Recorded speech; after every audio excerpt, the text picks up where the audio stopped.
Hello, ഇന്നത്തെ topic എന്ന് പറയാം, who is your best friend? നമ്മുടെ ബെസ്റ്റ് ഫ്രണ്ട് ആരാ? നമ്മളെല്ലാം പറയുന്നുണ്ട് ബെസ്റ്റ് ഫ്രണ്ട്, നമുക്ക് ബെസ്റ്റ് ഫ്രണ്ട് ഉണ്ട്.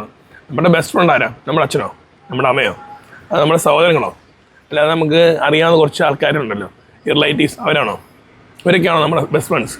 ഇവരൊന്നുമല്ല.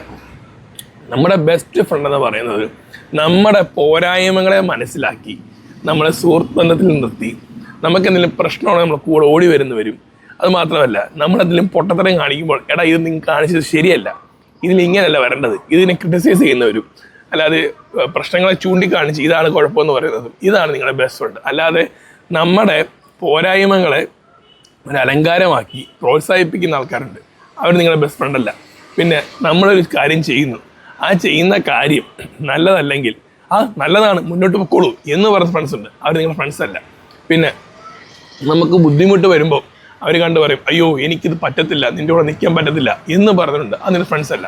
ഇതൊന്നും നിൻ്റെ ബെസ്റ്റ് ഫ്രണ്ട് ഘടകത്തിൽ വരുന്നതല്ല. ഈ ഒരു ബെസ്റ്റ് ഫ്രണ്ട് എന്ന് വെച്ച് കഴിഞ്ഞാൽ നമ്മുടെ കൂടെ നിൽക്കും, 1.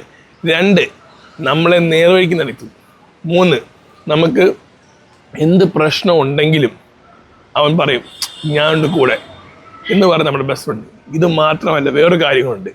നമ്മുടെ ഏറ്റവും ബെസ്റ്റ് ഫ്രണ്ട് ആയത് നമ്മുടെ മൈൻഡാണ്. നമ്മുടെ മൈൻഡ് എത്രത്തോളം നമ്മളെ ഹെൽപ്പ് ചെയ്യുന്നോ അങ്ങനെ ഇരിക്കും നമ്മുടെ മുന്നോട്ടുള്ള ജീവിതം. നമ്മുടെ മൈൻഡിനെ നമ്മൾ സ്നേഹിക്കണം, നമ്മുടെ മൈൻഡ് നമ്മൾ കേൾക്കണം, നമ്മുടെ മൈൻഡിനെ നമ്മൾ ഷാർപ്പ് ചെയ്യണം. നമ്മുടെ മൈൻഡ് നമ്മളെ നല്ല രീതിയിൽ നോക്കും. നല്ല ബെസ്റ്റ് ഫ്രണ്ട്ഷിപ്പ് ആ മൈൻഡോടൊന്ന് മെയിൻറ്റെയിൻ ചെയ്ത് നോക്കി, നിങ്ങൾക്കും വലിയ രീതിയിൽ വലിയ സക്സസ് എത്താൻ പറ്റും. മനസ്സിലായോ?